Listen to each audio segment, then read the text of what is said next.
Alhamdulillahi Rabbil Alamin. Wassalatu wassalamu ala Rasulillahil Karim Sayyidina Muhammadin al-Amin wa ala alihi wa sahbihi ajma'in wa ba'd. Saudara-saudariku, semoga di subuh ini, khususnya dari Indonesia, waktu bagian Barat, dan tentunya terhubung dari berbagai tempat yang boleh jadi terdapat perbedaan waktu saat kita terhubung saat ini, namun demikian tidak menghalangi kita untuk bersyukur pada Allah Subhanahu wa Ta'ala bahwa kita diberikan kesempatan untuk berkehidupan. Semoga kita senantiasa dibimbing, dirahmati, dan dimuliakan oleh Allah Subhanahu wa Ta'ala. Selanjutnya kita pun bersolawat pada Rasulullah SAW dengan berharap dari solawat yang kita mohonkan kepada Allah terpercik kepada kita percikan-percikan keteladanan yang dituntunkan Rasulullah SAW dan berpeluang mendapatkan syafaat Rasulullah saat kita kembali pada Allah Subhanahu wa Ta'ala. Saat ini kita akan mencoba menyambungkan kembali pembelajaran kurikulum kita di MIRA, Ma'had Islam Rafi'ah Akhyar, dalam pembelajaran kurikulum online yang insya Allah seperti kami seringkali sampaikan dan tegaskan, beberapa waktu ke depan setelah ada penyesuaian di pembangunan pesantren, kita akan mulai masuk pada kurikulum pembelajaran yang tersusun sesuai dengan jurusan-jurusan yang telah dipilih. Sudah ada 5-6 spesialisasi ya, yang sebelum pandemi bahkan kita telah belajar offline. Baik teman-teman sekalian, nanti kita akan sampaikan itu semua di akhir pembahasan. Kita akan melanjutkan terlebih dahulu materi yang telah kita kurikulumkan dari pembahasan seputar akidah. Kemudian setelah itu kita masuk ke bab salat ya. Bagi yang baru bergabung, teman-teman dipersilahkan untuk merujuk kajian yang telah kita uraikan sedemikian detail insya Allah di pertemuan-pertemuan yang lampau. Khususnya kita sediakan satu kanal pembelajaran di channel YouTube MIRA, Ma'had Islam Rafi'ah Akhyar. Di pertemuan yang lalu kita telah juga menyelesaikan pembahasan tentang amalan-amalan pasca salat, ke zikir dan turunan-turunannya. Sekarang kita akan membahas dari amalan turunan-turunan salat sunnah ya, amalan turunan salat sunnah. Dan di kesempatan ini kita akan memulai dengan satu salat yang mendapatkan perhatian tinggi di dalam Al-Quran, juga dalam hadis-hadis Nabi SAW dengan rincian-rincian yang sangat luar biasa, keutamaan-keutamaan yang juga ditampilkan sangat penting baik dalam Al-Quran ataupun juga hadis-hadis Nabi Muhammad SAW. Yang dimaksud adalah salat tahajud. Hari ini kita akan ambil bagian pertama karena waktu kita juga cukup singkat. Kita akan bahas tentang pengertian, keutamaan, dan tentunya perbedaan antara sholat tahajud dan sholat lail atau qiyamul lail. Bismillahirrahmanirrahim. Di antara sekian sholat sunnah atau dikenal juga dengan nafilah, kita berikan dua perbedaan ya dari istilah. Jadi kalau disebutkan nafilah, maka itu yang dimaksud perbedaan jenis sholatnya. Ya, jadi sholatnya dengan sholat apa? Fardu. Jadi ada yang diwajibkan, yang 5 waktu itu 17 rakaat, ya. Ada yang tambahan dari yang pokok itu, tambahan dari yang wajib. Nah, tambahan dari yang pokok, dari yang wajib itu disebutnya dalam Al-Quran dengan nafilah. Ya, sesuatu yang diikutkan pada yang pokok, yang kalaupun tidak ada sesuatu itu, yang pokok tetap utuh, ya. Tapi ini akan berpengaruh pada keindahan, kebaikan, kesempurnaan. Kita ambil contoh misalnya dalam bahasa Arab, kalau teman-teman misalnya lihat kerbau, sapi, dan seterusnya gitu ya. Nah, itu punya ekor kan? Ya, ada ekornya ya. Nah, sapi tanpa ekor misalnya, kan tetap sapi ya, kelihatan dari rupanya, depannya, dan seterusnya. Tapi kelihatannya ada sesuatu yang kalau ditambahkan ekor itu terlihat jadi lebih sempurna kan? Ya, jadi lebih bagus, lebih indah. Nah, itu dalam bahasa Arab, tambahan ekor itu kalau dimasukkan itu jadi nafilah namanya. Ya, nafilah. Baik, jadi sesuatu yang bertambah pada yang pokok, ditambahkan pada yang pokok, yang dengan tambahan itu menjadikan kesempurnaan itu jadi bertambah, lebih baik, lebih bagus. Ya, disebut dengan apa? Nafilah. Jadi, di dalam Al-Quran, kita akan dapati salat yang menjadi tambahan pada yang pokok. Okay. Yang pokok ini ada yang fardu atau kita kenal dengan wajib, salat wajib. Ini yang 5 waktu 17 rakaat. Okay. Sementara yang dimaksudkan tambahan dari yang pokok, harap digarisbawahi, bukan menambah bilangan yang pokok. Ya, dari 5 jadi 6, dari 17 bisa jadi 18 atau 20. Tidak, bukan itu yang dimaksudkan. Tambahan dari yang pokok itu disebut dengan nafilah, ya.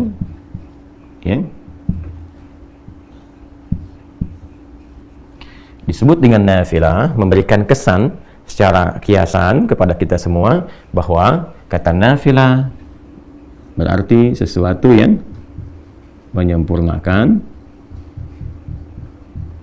ya, nanti kita akan bahas sesuatu yang melengkapi, sesuatu yang menambah keutamaan.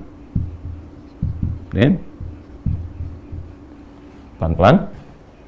Nah, yang dimaksud menyempurnakan bukan berarti kalau kita sudah sholat pokok selesai semua nggak sempurna. Ya, baik. Yang dimaksud di sini teman-teman sekalian adalah satu, ya, nanti ada dari segi ketaatan.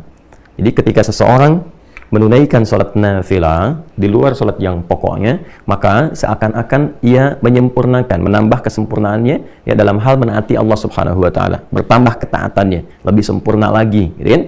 Maka di dalam redaksi hadis Nabi sallallahu alaihi wasallam, ya, misalnya di dalam Sahih Muslim, ketika seorang Arab Badui berkonsultasi pada Rasulullah sallallahu alaihi wasallam bagaimana dia harus bersikap ketika dia telah menjadi seorang muslim. Ya, ini barangkali juga bisa dijadikan panduan sebagai fikih, ya, fikih untuk para muallaf misalnya, atau juga fikih untuk orang-orang yang berada di situasi-situasi tidak ideal, ya, untuk menunaikan amalan-amalan yang luas sifatnya. Ya, jadi Nabi SAW memberikan pesan kepada orang ini, karena orang Baduy ini ya tinggal di tempat yang tidak biasa, nggak setiap waktu bisa menemukan masjid, nggak setiap saat bisa bangun malam karena dia pindah-pindah, mungkin kena badai, mungkin dingin dan sebagainya. Jadi Nabi mengajarkan kepada orang ini ketika dia bertanya, "Ya Rasulullah, ajarkan, tunjukkan padaku amalan yang singkat, padat, tapi berpotensi memasukkan aku ke surga." Kan? Nabi SAW mengajarkan, ya, engkau tunaikan sholat yang pokok. Allah mewajibkan kepadamu 5 waktu, ya, silahkan tunaikan. Illa an tatawwa, kecuali engkau ingin menambah ketaatan kepada Allah, ingin menyempurnakan ketaatanmu, tambah lagi, maka silahkan tambahkan tatawwu namanya, ya, tambahkan ketaatanmu. Illa an tatawwa,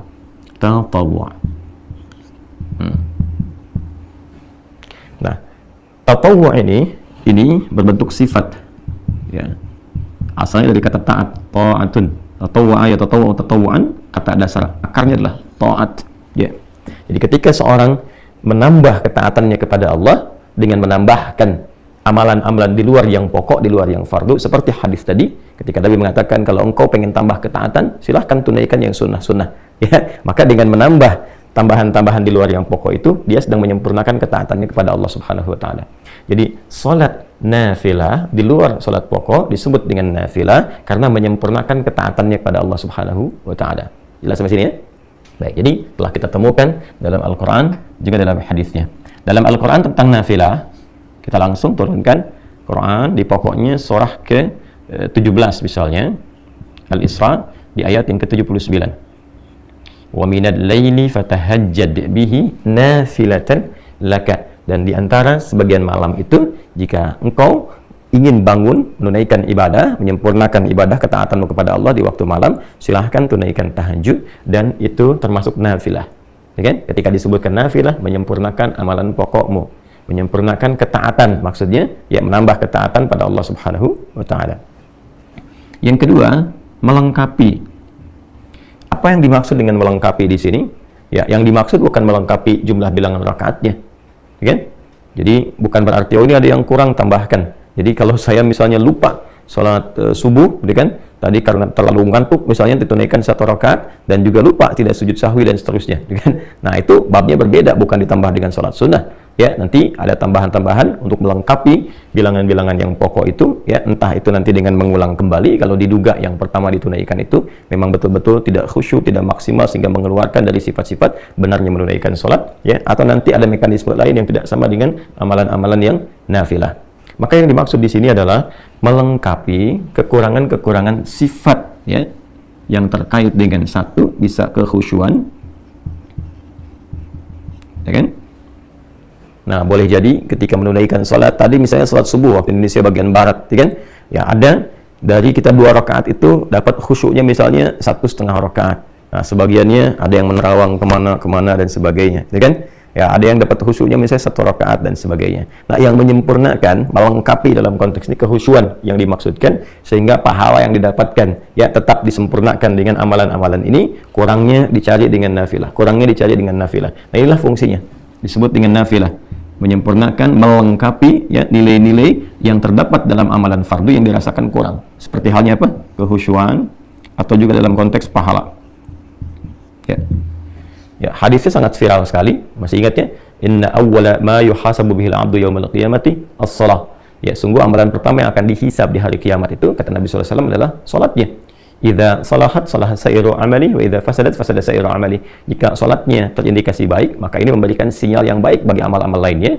Namun jika salatnya bermasalah, maka ini memberikan kesan ada persoalan pula di amal-amal yang lainnya. Karena itu nanti kita akan temukan di bab-bab salat itu dampaknya kepada amalan lain, bahkan kepada perilaku sangat tinggi.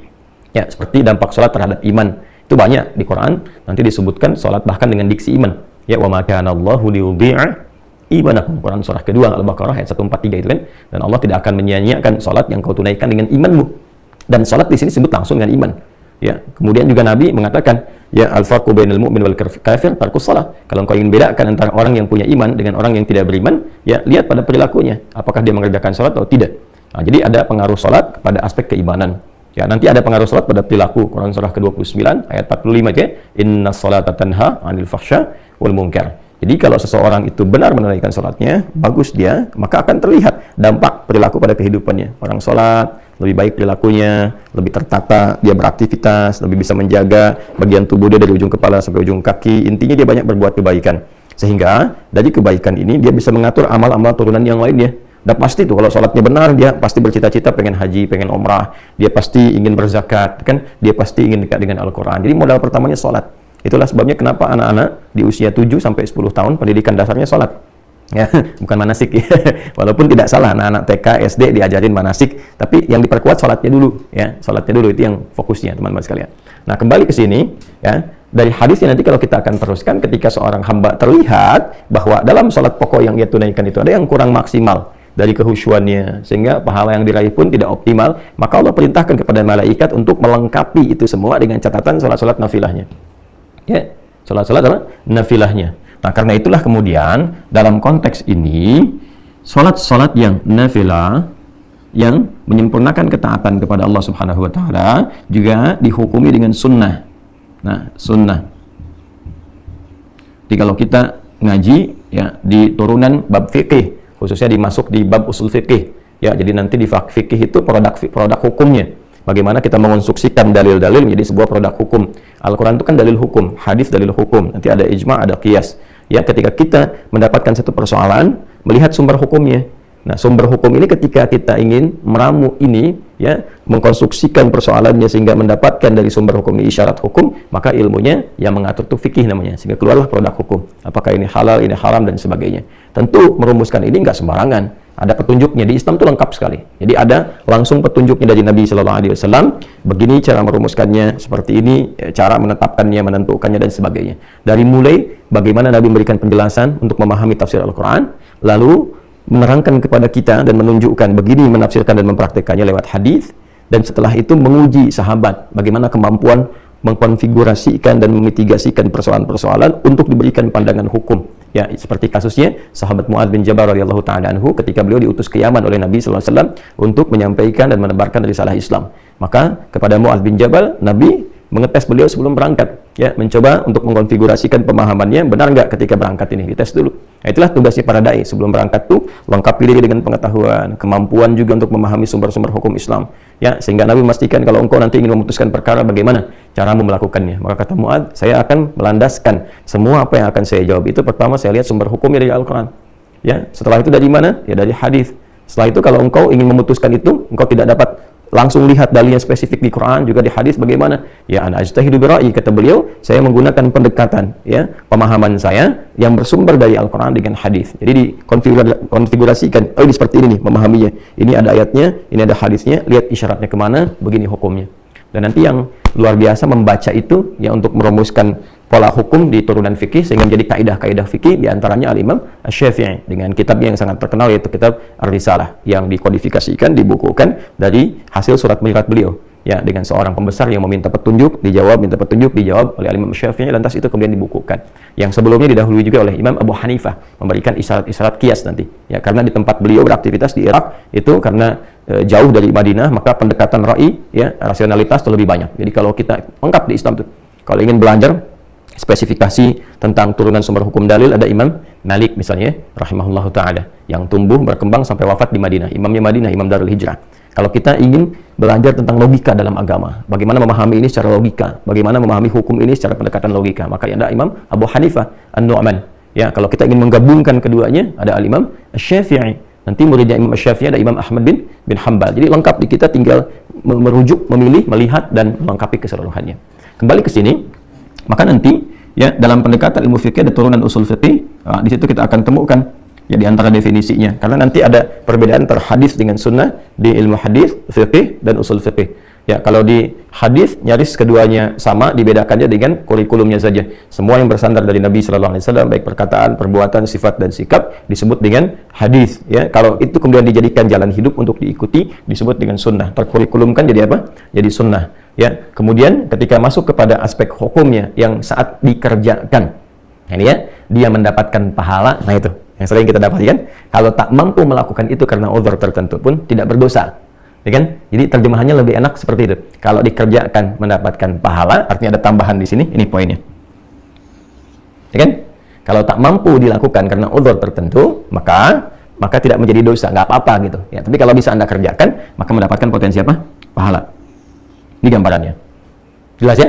Nah, teman-teman sekalian, nanti kalau kita ngajinya masuk ke kaidah fikih, misalnya di fikihnya, ya maka kita akan temukan sunnah itu nanti bersandingnya dengan apa? Dengan turunan hukum di antara 5 hukum itu. Ya, jadi mulai pertengahan nanti ada ibahah, ya satu yang kebolehan, nanti ketika boleh disebut dengan mubah, geser ke kanan jadi sunnah penekanannya, ke kanannya lagi jadi wajib, ke kiri jadi makruh, kiri lagi jadi haram. Jadi kalau kita jemari kita ini 5, ya Allah ciptakan, ya pada umumnya kita dapati 5, ini juga jadi standar pengetahuan hukum kalau kita ngaji di fikih. Ya.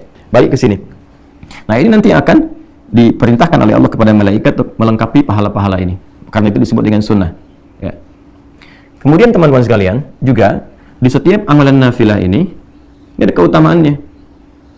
Yang tentunya berbeda dengan keutamaan salat apa? Fardu. Ya, dari subuh sampai dengan isya tentu utama. Ya, seperti yang pernah kita bahas sebelum-sebelumnya, memberikan ketenangan kepada jiwa, mempercepat pengabulan doa, ya kan? Merubah perilaku jadi lebih baik. Itu amalan-amalan salat fardu. Jadi salatnya 5 waktu, keutamaannya yang pokok juga 5. Kalau kita uraikan, silakan rujuk kembali. Nah, sedangkan yang ini salat-salat nafilah yang dihukumi sunnah. Ya, dihukumi apa? Sunnah. Nanti kita akan kaitkan kenapa lebih banyak disebutkan sunnahnya, viral namanya dibandingkan dengan nafilah, karena ada aspek yang ini. Yang ketiga ini keutamaan. Ternyata di setiap salat nafilah itu akan ditemukan keutamaan-keutamaan yang bahkan boleh jadi nggak didapati dalam salat fardu. Ya, nanti kita lihat ragamnya. Misal, sering kita dapati salat yang rawatib, yang tersusun, ya bersanding dengan salat-salat fardu. Misal 2 rakaat sebelum subuh tadi kan, kemudian 4 rakaat sebelum zuhur. Kalau tak mampu 4 jadi 2, hadisnya Ibnu Umar radhiyallahu taala anhuma. 2 rakaat setelah zuhur, ya kan? 2 rakaat setelah maghrib, 2 rakaat setelah isya, ya kan? Nanti ada yang rawatib itu yang 12 ya. Nah itu diantara keutamanya apa? Memberikan kelengkapan kepada salat fardu dari segi kehusyuan, segi pahala.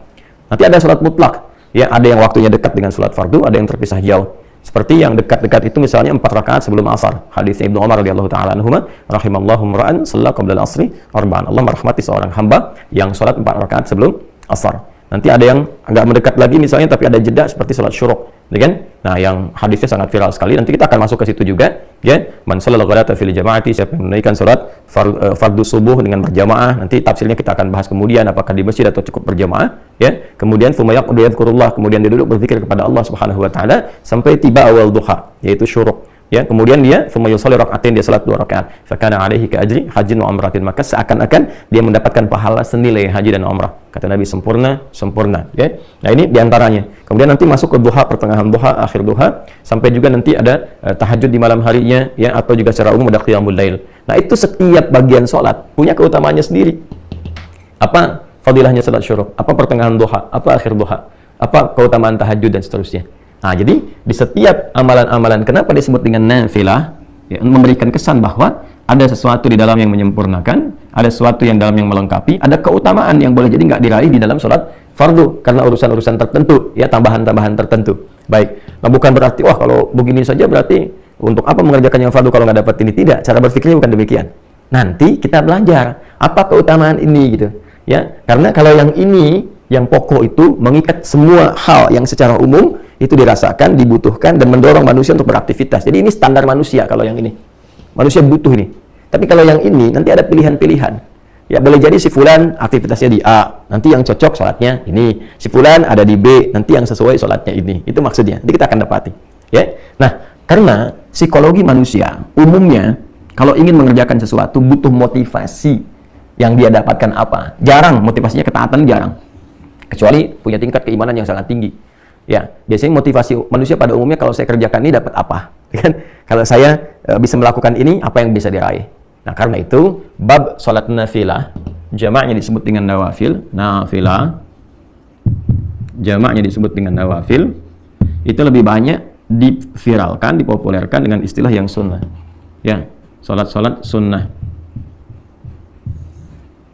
Selain menunjuk kepada hukumnya, baik kan, yang tidak sama dengan fardu, juga menekankan dari sisi keutamaannya. Ya, baik itu pahala, menambah kehusuan, juga keutamaan-keutamaan yang bisa didapatkan secara spesifik. Jadi, kalau kekinian misalnya, kamu kerjakan tahajud ya itu kan sunnah. Tarawih apa itu kan sunnah. Kenapa memviralkan sunnah di kalangan para ulama? Untuk memberikan kesan bahwa sekalipun ini bukan yang pokok, tapi itu ada keutamaannya loh. Ya kan? Ada pahala yang luar biasa loh. Untuk memotivasi kita. Jadi ketika disebutkan sholat sunnah, yang muncul pertama kali itu digambarkan tuh, jangan gambaran begini ya. Cuma sunnah nggak apa-apa, nggak ngerjain juga, bukan. Ya, karena definisi sunnah itu bukan ke situ. Ya, ketika kita bawa ke dalam nuansa ibadah, ke fikih, ada pahala di situ. Yang kalau nggak dikerjakan, saya kan, atau sengaja misalnya tertinggalkan atau mungkin nggak mengerjakan sama sekali, bukan dengan maksud mengabaikan. Jadi kalau mengabaikan jadi dosa. Ya, dalam arti yang nggak ditunaikan saja. Ya, sayang ada sesuatu yang hilang, sementara itu bisa dilakukan. Itulah sebabnya kenapa diviralkannya ya kalimat sunnahnya dibandingkan dengan apa? Dibandingkan dengan nafilah dan turunan lainnya. Jadi kalau disebutkan namanya nafilah, ini jamaknya nawafil, hukumnya apa? Sunnah. Sifatnya tatawwu'. Jadi kalau menemukan bab-bab dalam fikih ngaji, babun nawafil, itu sama dengan sunnah. Kalau ada dalam hadis istilah tatawwu', itu sama dengan apa? Sunnah. Jelas ya? Nah, di antara salat-salat nafilah yang berhukum sunnah, yang sangat ditekankan dalam Al-Quran, karena memiliki sifat-sifat yang tinggi dari 3 hal yang diuraikan ini terkait dengan makna nafilah, adalah salat malam spesifik tahajud. Ya. Nah, ya.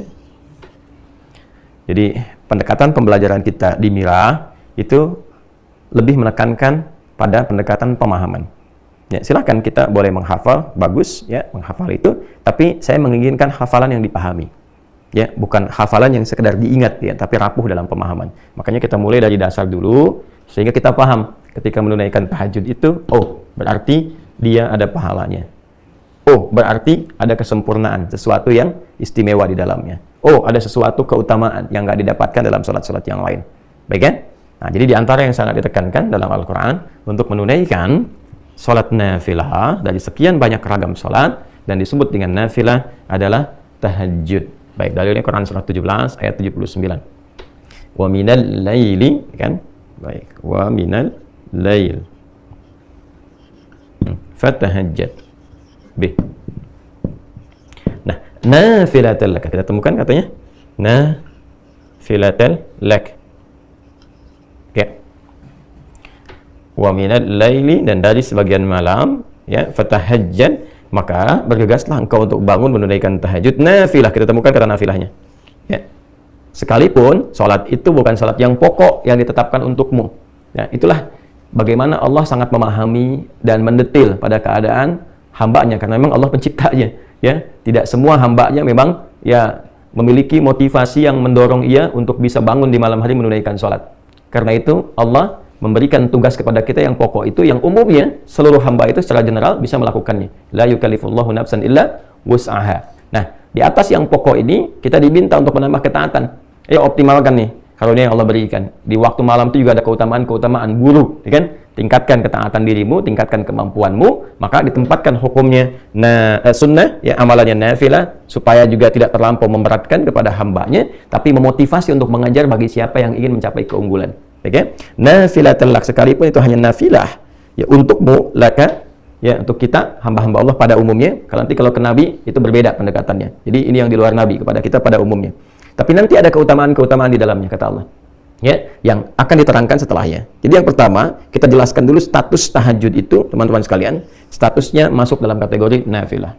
Hukumnya apa? Sunnah. Dan memberikan isyarat pada tambahan tatawwu, tambahan sifat taat di hadapan Allah Subhanahu wa taala.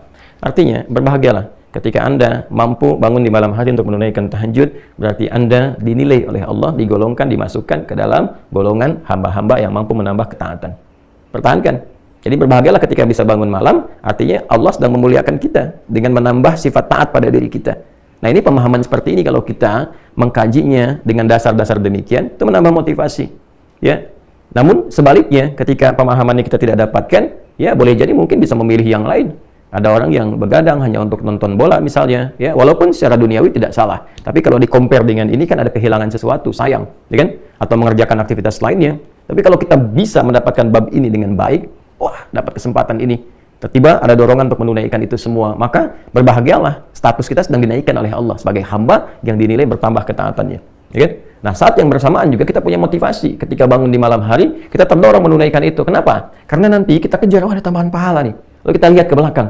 Apakah sudah merasa salatnya benar? Ya, dari subuh sampai dengan ke isya. Apakah salatnya sudah merasa khusyuk? Ketika kita merasakan boleh jadi ada yang kurang sempurna, kita bangun tunaikan. Ya. Dan yang lebih dahsyat, ada keutamaan di dalamnya. Ya, ada keutamaan. Apa di antara keutamaan-keutamaannya? Nanti kita turunkan ya setelah kita mengulas dulu bagian ayatnya dari awalnya. Ya. Al-Quran, teman-teman sekalian, sebelum menampilkan kepada kita untuk menunaikan sholat yang dimaksudkan, maka menjelaskan kepada kita 3 hal utama. Ya, 1, penjelasan waktu. 2, aktivitas atau nama amal yang akan dilakukan. Yang 3, menunjukkan keutamaan dan status hukum. Ya. Waktu, amal, keutamaan, dan status hukum. Nah, yang menarik teman-teman sekalian, ini cara kita mengkaji, boleh kita mengkaji dengan pendekatan-pendekatan, misalnya mengawalkan, bisa membahas waktunya dulu, atau kita juga bisa membahas keutamaannya dulu untuk menghadirkan motivasi, lalu setelah itu baru mulai ke teknis dengan menentukan waktu. Bisa jadi demikian. Nah, kita terangkan tadi, selesaikan di pertengahan dulu, ya, khairul umuri awsatuha, hal yang terbaik menerangkan yang tengah-tengahnya dulu, ya, baru setelah itu kemudian kita masuk kepada 2 pilihan bagian, baik waktu ataupun keutamaannya. Nah, tahajud. Kita masuk ke sini dulu. Apa itu tahajud? Yang terkait dengan waktu seperti yang saya sampaikan. Teman-teman sekalian, tahajud itu asalnya dari kata tahajjada, ya tahajjadu, tahajjudan. Kita uraikan di sini. Ya, saya mesti menguraikan dari turunan yang lebih detail karena kalau saya langsung ke pokok katanya, boleh jadi ada sebagian teman-teman yang mungkin mengawali pembelajaran di ilmu shorof, di tasrif, gitu kan? Tidak ke ilmu lughah, ke atasnya belum sampai, ya tidak ke pokok, sehingga terjadi di situ lompatan-lompatan yang kadang-kadang mungkin dari sebagian teman-teman tidak sampai ke sana, ya, karena alhamdulillah kita kan memulai juga dengan spesialisasi bahasa Arab itu, ya. Kayak kalau saya bilang nanti langsung dari hajada, boleh jadi yang belajar tasrifnya dari shorof belum ke lughah yang agak ke atas sedikit menyimpulkan salah misalnya, ya, maka kita urutkan secara agak lebih mendetil. Dari kata tahajjada, ini tahajud. Dari kata tahajjada, ya tahajjadu, tahajjudan. Tahajjad itu pokoknya dari kata hajada. Ini akar katanya. Hajada, singkatnya ditambahkan tak di depannya. Kemudian tasydid sebelum akhirnya. Ya. Nah, agak cepat. Hajada ini, akar kata awalnya, akarnya. Ini bermakna satu aktivitas, ini amal perbuatan. Satu aktivitas yang dikerjakan di malam hari setelah diawali dengan tidur terlebih dahulu. Ya? Jadi awali dengan tidur, bangun beraktivitas. Itu hajada pokoknya. Baik ya? Nah, kalau kita ingin tambahkan ini dalam bentuk kesungguhan, serius pengen bangun nih di malam hari untuk beraktivitas, kan? Maka tambahkan tak di depannya. Ini fungsinya nih. Ya, secara bahasa. Lalu kalau ingin mengisyaratkan bahwa aktivitas itu nggak mudah dilakukan. Nggak semua orang bahkan yang ketika bangun langsung bisa mengerjakan aktivitas itu. Kan? Ya, pengen ngerjainnya jam 3:30, bangunnya 2:30. Berusaha, udah bisa bangun tuh. Kan? Tapi tiba-tiba kemudian dia duduk dulu, tahan ngantuk, begitu sadar jam 5. Kan? Bisa terjadi demikian ya. Nah, maka untuk memberikan kesan kesungguhan, dan itu tidak mudah, butuh motivasi 2 kali lipat, double. Sesuatu yang double itu yang menunjukkan kesan, mesti tambah. Ya, untuk berlipat itu tasydid disebutin dalam bahasa Arab. Jadi asalnya menyatukan 2 harakat, yang satunya itu mati, yang satu hidup. Ya, misalnya ini ada hamzah a, ini waw pertama mati, kedua hidup, awal. Maka untuk bisa mempersingkat ini dijadikan satu huruf tambahkan tasydid, maka double, menyatukan 2 menjadi 1. Yang satu sukun, yang kedua apa? Berharakat. Jelas ya? Ini dari kajian dasarnya. Tapi tasydid juga seakar dengan syiddah, sesuatu yang nggak mudah. Jadi kalau kita ngaji fikih bahasa, kita akan dapatkan biasanya pekerjaan-pekerjaan yang tidak mudah dikerjakan, sehingga butuh motivasi double, 2 kali lipat. Ya, itu secara psikologisnya dia ditambahkan tasydid sebelum akhirnya. Maka berubahlah dari kata hajada menjadi tahajjada, memberikan kesan bahwa kesungguhan, keseriusan untuk mengerjakan aktivitas di malam hari setelah tidur terlebih dahulu, walaupun itu tidak mudah dilakukan, tapi dia menumbuhkan motivasi berkali lipat untuk mewujudkan itu.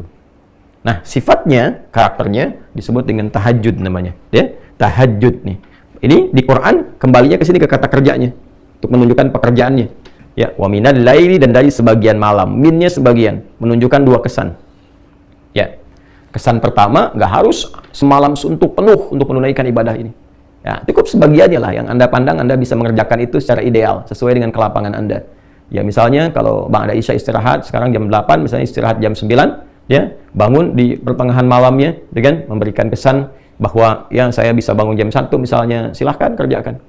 Jam 2 misalnya, silahkan. Ya, atau awal-awal dekatkan ke subuh misalnya. Kalau subuhnya 4.35 misalnya, ya Anda bisa tunaikan jam 4 misalnya atau 4:4 sehingga ketika selesai dekat ke subuh dan tidak terlampau ngantuk untuk mengerjakan salat subuh karena di awal-awal. Ya, ini kesan min yang didapatkan, teman-teman sekalian. Ya, wa minal laili, dan dari sebagian malam, nggak harus semua di waktu malam kemudian Anda gunakan untuk mengerjakan itu. Ya, jadi ini kesannya. Nah, yang paling menarik adalah supaya kita nggak terlampau lompat, kembali ke sini. Fa. Jadi kalau ada fa itu memberikan kesan bahwa ini sesuatu yang penting sehingga cepat dieksekusi, tidak ditunggu-tunggu, tidak dilama-lama. Ya, jadi kalau sudah bangun, teman-teman sekalian di malam hari itu siapkan diri dengan baik. Misalnya pengen bangun jam 3:30, pasang alarm dulu kan, 3 kali ya seperti biasa, 2:30, jam 3, jam 3:15. Alarm pertama matikan, alarm kedua siap-siap, yang ketiga sudah ya ready lah ya untuk persiapan itu. Maka kalau sudah siap itu pakai fa, cepat segera tunaikan, jangan pakai jeda gitu, langsung eksekusi. Kemudian ta, ya serius dah, maka cepatlah bersungguh-sungguh kan untuk menunaikan sholat. Kan, bangun, tunaikan sholat, sekalipun tidak mudah kerjakan, tumbuhkan motivasimu 2 kali lipat, lebih dari yang biasanya untuk mengerjakan itu. Itu cara memahaminya. Ya, dan dari sebagian malam, nggak harus sepenuh malam kau kerjakan itu. Ya kan? Silahkan, cepatlah engkau bisa bangun, walaupun itu tak mudah untuk kau kerjakan, cepat kejar dengan serius, ya kan? Tambahkan motivasimu 2 kali lipat dari sebelumnya, tunaikan sholat, ya, yang didahului dengan tidur terlebih dahulu. Ya, jadi ini isyarat kedua dari min ini. Ya, dari min ini gunakan waktunya untuk istirahat dulu. Ya, jadi bukan begadang malamnya tunaikan, tidak. Nanti itu perbedaannya dengan qiyamul lail. Kalau qiyamul lail nanti itu lebih umum sifatnya. Termasuk di dalamnya nanti sholat-sholat yang sifatnya bisa ditunaikan sebelum tidur. Ya, misalnya Anda mau kerjakan 4 rakaat sebelum tidur karena diduga malamnya nggak bisa bangun misalnya kan, maka setelah sholat isya, sholat sunnah 2 rakaat rawatibnya, ya Anda misalnya sholat 2 rakaat atau 4 rakaat tutup dengan witir sebelum tidur. Nah, itu masuknya kategorinya qiyamul lail, bukan tahajud. Ya, qiyamul lail bukan tahajud. Itu perbedaan qiyamul lail dengan tahajud. Jadi kalau qiyamul lail itu sifatnya lebih umum. Ya, salat yang ditunaikan dari mulai ba'da isya sampai menjelang sahar. Ya, karena lail itu waktunya nah kita masuk sini aja biar kita padukan. Lail, nah, waktunya terbentang dari ba'da isya sampai menjelang sahar. Sahar itu waktu singkat ya sebelum fajar tiba. Amalan di waktu sahar disebut dengan sahur namanya.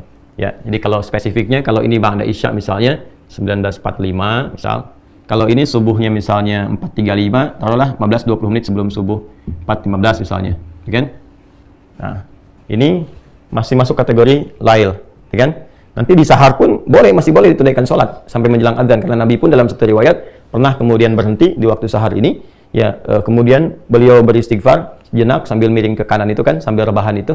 Ya, tapi dalam satu riwayat ditemukan termasuk dari riwayat Imam Ahmad ya rahimahullah taala bahwa Nabi menduga sudah masuk waktunya fajar. Kan maka beliau akan rebahan saat fajar, ternyata masih jauh. Ya, belum belum masuk waktu fajarnya, maka beliau teruskan dulu salatnya 2 rakaat lagi, ya. Ya, ini ada kebolehan. Nanti ada amalan utamanya. Amalan utama di waktu sahar kita bahas supaya tidak terlampau lompat. Nah, dari ba'da isya sampai ke sini lail namanya. Ya, lail, al-lail. Jadi nanti ada pembuka malam, pembukanya muqaddimatul lail itu disebut dengan maghrib. Masuk lailnya itu isya, ya. Isya nih. Jadi ini dari mulai awal-awal sampai ke pertengahan, tengah malam, ya, sampai nanti ke penghujungnya sampai 1/3 malam, sampai masuk ke sahar. Ya.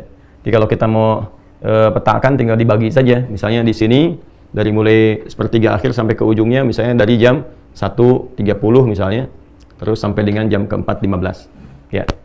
Nanti kalau sudah masuk ke teknis kita bisa bahas bagaimana teknisnya kalau dikonversi ke waktu, kira-kira kebiasaan Nabi bangun jam berapa, selesai jam berapa, itu kita bisa turunkan. Ya. Baiklah teman-teman sekalian, nah ini dari waktunya ini, kalau ada orang misalnya dia menduga karena lelahnya luar biasa aktivitas, dia duga nggak akan bisa bangun nih jam segini nih. Maka dia memilih sholat ba'da isya, sholat sunnah 2 rakaat untuk rawatibnya, lalu dia sholat sebelum tidur nih. Ya.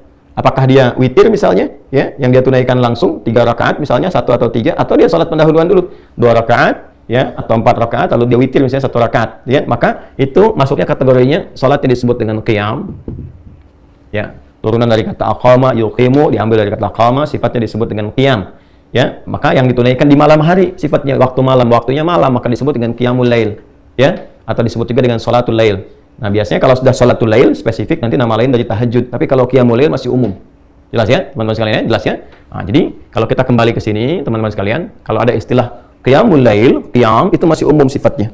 Ya, boleh dilakukannya sebelum tidur atau bahkan setelah tidur. Nanti nama dari qiyamul lail spesifik. Kalau ditunaikan ba'da tidur, ya, bilangannya genap, nah itu disebut dengan tahajud. Yang ganjilnya disebut dengan apa? Witir. Nah, spesifik nanti ada nama lain untuk menunjukkan sifat tahajud itu, kayak untuk menunjuk nama sholatnya. Jadi kalau tahajudnya nanti, oh tahajud kan aktivitas yang dilakukan malam hari, ya yang didahului dengan tidur. Aktivitasnya apa nih spesifik? Jadi kalau orang cuma bangun, ya harus dia ngerjakan apa saja kan secara bahasa tahajud aja. Maka nanti oleh Nabi disebut dengan sholat, ya namanya, bukan sekedar aktivitas, tapi yang ditafsirkan di sini sholat. Ya, dari mana taunya? Ada kaitan dengan ayat sebelumnya, ayat 78, aqimis sholata. Ya, liduluki syamsi ila ghasaqil laili wa qur'anal fajr inna qur'anal fajri kana mashhuda. Nyambung langsung ke ayat 79, wa minal laili, ya. Tunaikan salat yang pokok nih, waktunya diatur kata Nabi. Allah sudah tetapkan waktunya. Dari mulai tergelincir matahari terus diurut sampai ketemu waktu Isya. Nanti begitu Isya ada malam nih menjelang sahar. Nah, di antara malam itu tunaikan tahajud. Maka yang dimaksud di sini salat, ya. Dari mana tafsiran itu tahu salat selain petunjuk ayat? Nanti hadis Nabi. Misalnya kita temukan dalam Sahih Muslim. Sahih Muslim nomor hadis 749. Temukan juga di Al-Bukhari nomor hadis 990. Termasuk di Al-Muwatta nomor hadis 310, Muwatta Imam Malik tuh, ya. Rawinya siapa? Kalau misalnya nanti ada beda cetakan, beda nomor, temukan rawinya nanti dari Ibnu Umar radhiyallahu taala anhuma. Apa bunyi hadisnya? Ya, hadatsana qala Rasulullah sallallahu alaihi wasallam, salatul laili mathna mathna, fa idza khasya ahadukum al-fajr falyutir rak'atan wahidah. Salatul laili, kalau engkau bangun salat malam, ini nih yang dimaksud tahajud. Maka teknisnya nanti Nabi ada yang tunjukkan 2 rakaat, di hadis itu ada yang tunjukkan nanti 4 rakaat, kemudian ujungnya 3. Nanti kita akan lihat secara teknis setelah masuk ke teknisnya. Ya. Jadi kalau ada istilah tahajud yang dimaksud sholat. Ya. Waktunya ini didahului dengan tidur, silahkan bangun di pertengahan sampai dengan ke ujung malam. Ini ya. Hukumnya apa? Sunnah. Keutamaannya ada hal-hal yang luar biasa diisyaratkan dengan nafilah. Nah, apa saja rahasia keutamaannya? Setidaknya ada 4 yang paling utama. Baik ya. Yang pertama, langsung kita sambungkan ke ayat masih yang sama, ayat 79 sampai 80. Ya, nanti di ujung 79, di awal 80. Nafilatan laka asa ay yab'atsaka rabbuka maqaman mahmuda. Satu, tahajud itu di antara keutamaannya, ini rahasianya. Kenapa saking pentingnya tahajud ini walaupun ibadahnya sunnah, ya, sifat hukumnya, tapi sangat ditekankan di Quran karena ada rahasia di dalamnya. Ada keutamaan yang nggak bisa diraih di sholat-sholat lain, termasuk dalam sholat fardu. Satu, asa ayyab'atsaka rabbuka maqaman mahmuda. Boleh jadi dengan kesungguhan menunaikan sholat itu, Allah akan menempatkanmu di tempat yang terbaik. Maqaman mahmuda, tempat atau kedudukan tinggi, karena maqam itu sesuatu yang tinggi, ya, dan terpuji, terbaik. Tempat kedudukan tinggi yang terbaik. Awas, hati-hati ya, dipilihkan oleh Allah yang terbaik. Ya, makom itu, teman-teman, itu punya 2 arti spesifik. Bisa dia real, tempat yang tinggi, yang terhormat, ya, atau juga menunjukkan sifat. Jadi dia bukan tempat dalam arti punya ketinggian, tidak, tapi sesuatu, boleh jadi juga pijakan, tapi dari situ menunjukkan satu perbuatan yang baik yang mengantarkan pada kedudukan tinggi. Ya, seperti Nabi Ibrahim misalnya, ya, kan kalau kita mau tawaf tuh, ya, setelah dari Hajar Aswad, ya kurang jarak, boleh jadi dari situ ada 5 meteran, kan ada makom Ibrahim, ya. Ya, makom Ibrahim itu sebetulnya bukan tempat wujudnya kayak kerucut bentuk kubah ke atas, bukan, itu tapak kaki. Jadi Nabi Ibrahim alaihissalam itu ketika beliau akan meninggikan bangunan Ka'bah, berpijak, ya, pijakan awalnya di situ posisinya. Itu isyaratnya di Quran surah kedua Al-Baqarah ayat 125. Ya, wa idz ja'alnal baita mathabatan lin-nasi wa amna wattakhidhu min maqami Ibrahim musalla. Jadi pijakan pertama untuk meninggikan bangunan Ka'bah, yang dengan pijakan itu menjadi terhormat, kedudukan beliau tinggi. Saking terhormat tingginya Allah jadikan area itu tempat sholat. Ya, tinggi itu. Jadi kalau kita sudah menemukan maqam, artinya kita katakan kedudukan, tempat tinggi yang terhormat, yang terbaik. Ya. Nah, kenapa kuburan juga disebut dengan maqam? Memberikan kesan kepada kita bahwa sebelum meninggal bersikaplah yang baik, yang mulia, sehingga ketika engkau meninggal pun kau dihormati, kau punya kedudukan. Ya, makanya orang-orang dulu menyebutnya ke makam yuk, ke makam yuk, ke makom maksudnya. Ya, yuk lihat orang-orang terhormat ya, yang dikubur, yang kita datang berziarah ke situ, mendapatkan inspirasi dari ziarah itu, bagaimana menjadi lebih baik, ingat kematian, belajar dari orang wafat ini supaya meningkatkan ketaatan kepada Allah. Jadi semua itu ada maknanya di Islam tuh. Itu maksudnya. Nah, amalannya mengantarkan kita untuk mendapatkan tempat kedudukan terbaik dalam aktivitas kita, ya, dan ditempatkan oleh Allah secara langsung, itu tahajud. Ini mahal. Ya, makanya saya sering agak rewel ya pada aktivitas yang sifatnya padat yang kita jalani, baik itu misalnya di bisnis, di diplomasi, di dunia politik misalnya, termasuk juga para ustadz, apalagi ya ustadz, pengajar dan seterusnya. Nah, ini amalannya sangat ideal nih. Ya, di kedudukan tinggi yang terbaik, yang terhormat. Ya, tinggi itu misalnya kalau di bisnis Anda berharap menjadi direktur misalnya kan. Nah, di posisi itu kan tinggi. Tapi terbaik nggak untuk Anda? Belum tentu. Ya. Nah, boleh jadi ketika Anda ada di posisi itu ternyata tempatnya, kedudukannya bagus, tapi situasinya nggak ideal. Ya, ternyata di titik itu ada sesuatu yang bisa menjerumuskan Anda pada kemaksiatan. Mulai misalnya, mohon maaf sekali, ya olahraganya juga beda, ya kan? Olahraga mengantarkan pada maksiat, pergaulannya nggak bagus. Anda belum siap di situ, belum optimal. Maka ditempatkan oleh Allah misalnya di manajer dulu, yang terbaik bagi Anda. Nanti dibimbing pelan-pelan supaya bisa memperbaiki. Nah ini, jadi kedudukan tinggi itu disifati langsung dengan mahmuda, yang ideal buat Anda, yang terbaik, yang bagus, yang pas, yang mendukung ketaatan Anda kepada Allah. Jadi dunianya dapat, akhiratnya diraih. Nanti di situ dibekal lagi supaya naik lagi. Ya. Kemudian apa yang kedua? Waqur Rabbi adkhilni mudkhala sidqin. Ya, dan untuk meraih ini dibimbing oleh Allah cara memulainya. Ya. Maka dibimbing pintu pembukanya. Jadi mengawalinya pun dengan terhormat. Ya, bukan dengan sogokan. Kadang orang pengen kedudukan nyogok, ya, menipu, ya, dan seterusnya. Sifat-sifat yang buruk lah. Ya, ini banyak hal nih. Ya, sekarang ya kita mencoba menjadi muslim yang baik lah ya. Sekarang mau masuk dunia pendidikan, masuk sekolah kok nyogok. Gimana bisa mendapatkan sesuatu yang terhormat? Anda itu mau dididik di sekolah untuk jadi pribadi yang baik, tapi mengawali dengan cara yang salah. Ya, masuk kampus nyogok. Sekarang bisa ditemukan berita mau masuk SD aja nyogok gitu kan. Bahkan ada yang masuk TK pun mau nyogok, itu sesuatu yang nggak bagus. Ya, bagaimana mengajarkan sesuatu yang salah dari sejak kecil? Ya, sementara tujuan pendidikan itu meningkatkan iman dan takwa pada awalnya, bukan ilmu dulu. Ya, indahnya di Indonesia itu, yaitu senapas dengan nilai-nilai spiritual, nggak bertentangan tuh. Ya, spiritnya itu spirit beragama. Ya kan, saya sering katakan di Undang-Undang Sisdiknas itu di pembukaannya teman-teman. Ya, di pembukaan pasal menimbang tuh, pasal yang B-nya yang kedua itu, dari beberapa yang ada di situ poinnya, kan ditegaskan.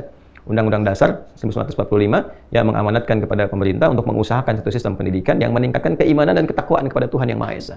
Iman takwa itu yang paling pembuka, paling utama. Adab itu pembuka utama.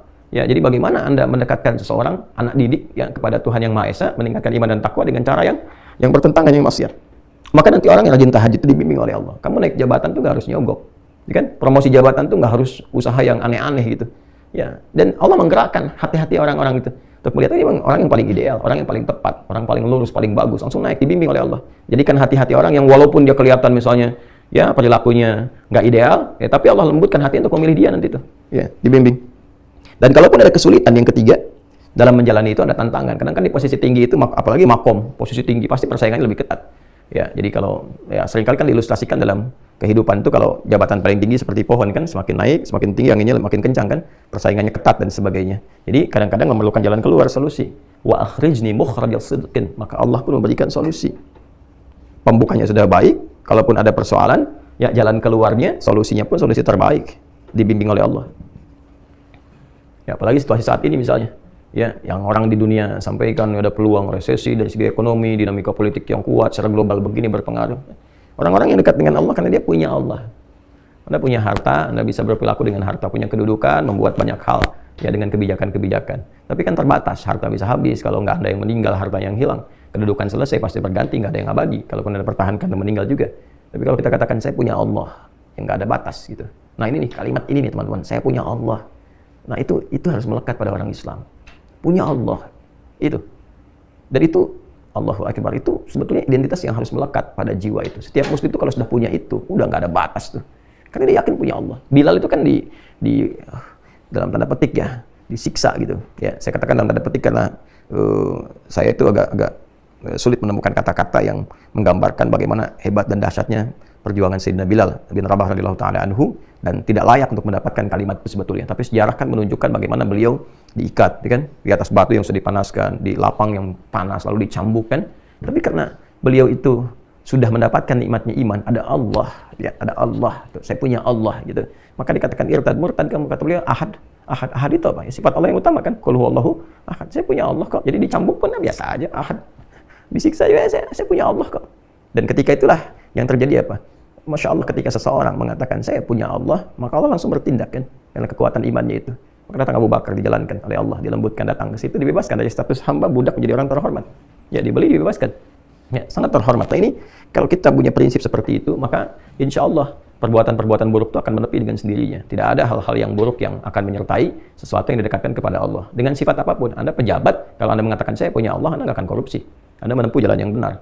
Ya, Anda diplomat, birokrat, pebisnis dan sebagainya, pengajar, juga kalau benar-benar ustadz, kiai, habaib dan sebagainya, ya, melatih diri saya punya Allah dan melekatkan keimanan pada dirinya dan konfirmasi dengan kalimat Allah itu, ya idza dzukirallahu wajilat qulubuhum, disebutkan nama Allah. Kalau orang mengatakan saya punya Allah, disebutkan nama Allah, ada getaran pada jiwanya. Ya, makin tinggi makin bisa menggetarkan nanti. Maka sumpahnya nggak main-main, ketika demi Allah atau kalimat Allah saja sudah bisa menjatuhkan senjata, pedang dan sebagainya. Ya, kita berjuang dulu pakai kalimat takbir kan, Allahu Akbar, gentar musuh. Ya, Nabi mengatakan Allah, maka jatuh pedang yang sedang mengancam Nabi itu. Itu nggak main-main kalimat itu. Ya. Dan yang terakhir, ya, waj'alni min ladunka sultanan nasira, mendapatkan langsung pertolongan dari Allah. Nah, ini maksudnya tambahan dari yang ketiga. Dia dapat solusi, tapi kadang-kadang di posisi tinggi ini goncangannya nggak mudah. Magnitudenya juga kencang. Kadang-kadang ada yang ingin menyingkirkan, menjungkurkan, mencelakakan dan sebagainya. Ya, maka Allah langsung yang menurunkan satu skema untuk menolongnya. Dan ini yang kaitan nanti termasuk dengan surah Yasin dalam konteks pengepungan Nabi Shallallahu Alaihi Wasallam. Ya, Allah kemudian jadikan matanya tak bisa melihat, orang-orang itu ditidurkan, mengantuk, yang mengepung Nabi 100 orang, pasukan khusus yang kalaupun ada hewan tuh bisa terasa, terlihat dan sebagainya. Tapi ya Allah Subhanahu Wa Taala berkehendak Nabi melenggang begitu saja dalam keadaan ya 100 orang pasukan khusus pemuda-pemuda terbaik itu dalam keadaan yang tidak sadarkan diri. Ya, ini pertolongan yang Allah berikan. Jadi dalam kondisi-kondisi yang sifatnya padat, aktivitasnya kuat, dan juga tantangan serta dinamikanya juga cukup beragam dan tinggi, maka ada satu amalan, kurang lebih begitulah, yang rahasia amalan ini bisa memberikan pengantar, perlindungan, dan juga penjamin pada kesuksesan yang diharapkan. Amalan itu disebut dengan tahajud. Ya, disebut dengan tahajud karena satu, waktunya dikerjakan di waktu malam, setelah beristirahat terlebih dahulu, diawali dengan istirahat supaya lebih fresh, lebih segar ketika bangun di malam harinya. Kemudian yang kedua, tidak mudah melakukan ini karena keutamaannya juga banyak, maka butuh motivasi yang kuat, serius untuk menunaikan.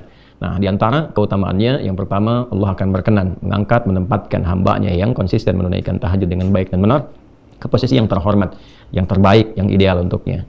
Kemudian Allah akan berikan bimbingan agar mengawali semua karir kegiatannya dengan cara terbaik, memberikan solusi terbaik, plus melindungi ia ketika ada yang mengancam atau mengganggu ia dalam beraktivitas berkehidupan dengan cara-cara yang Allah kehendaki untuk memuliakan hamba-hambanya.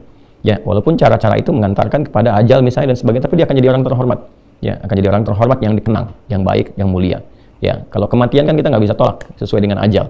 Ya, tapi kita bisa berikhtiar bagaimana cara meninggal secara terhormat, sehingga ditempatkan bukan sekedar di kuburan, di makbarah, tapi di makom yang ketika dizarahi pun dengan cara-cara yang terhormat, menginspirasi dan diteladani. Jadi meninggal pun masih punya jariah gitu.